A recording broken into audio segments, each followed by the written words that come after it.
Tying into the main service panel can be a bit intimidating.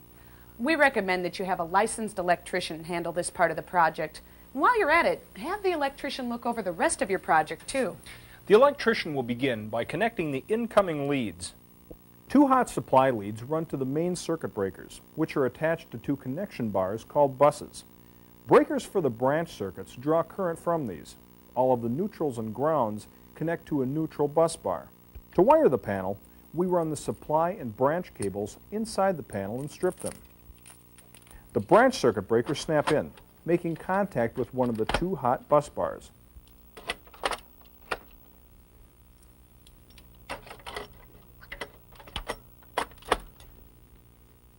A copper ground wire runs out to a stake in the ground or to the house's cold water pipes, depending on local codes. This ground wire is connected to the neutral bus bar.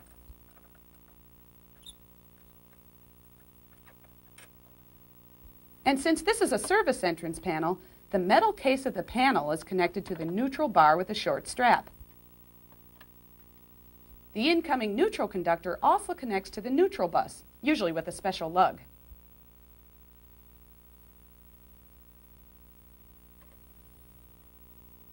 And the two incoming hot leads connect to the main breakers.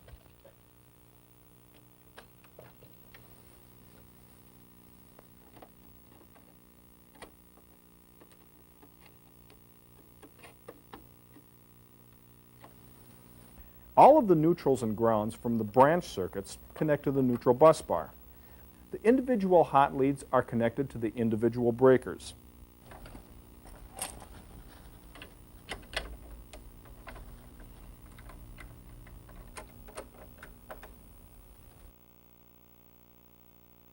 Make sure it's fastened securely so it doesn't come loose inside the wall.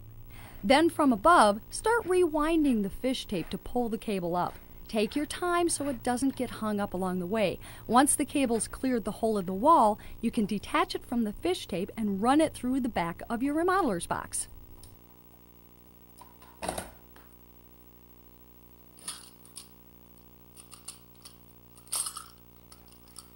To finish the rough-in job, you secure the box in the opening. The easiest one for do-it-yourselfers has flanges that catch the backside of the wall when you insert the box and then lock it in place as you tighten the screw at the back of the box.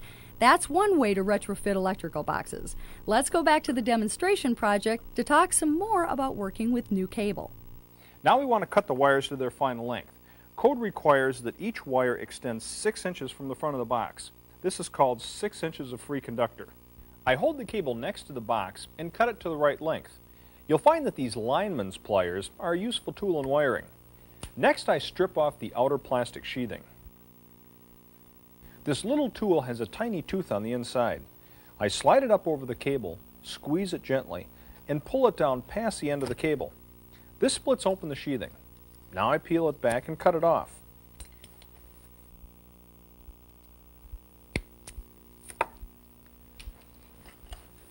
To get the wires into the box, we have to break through small plastic holes on the top called knockout tabs.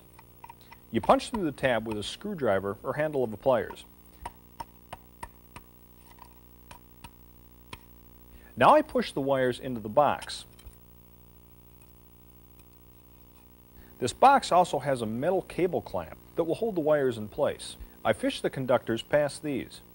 Before attaching any devices, you want to expose about 1 inch of bare wire on the hot and neutral leads with a wire stripper.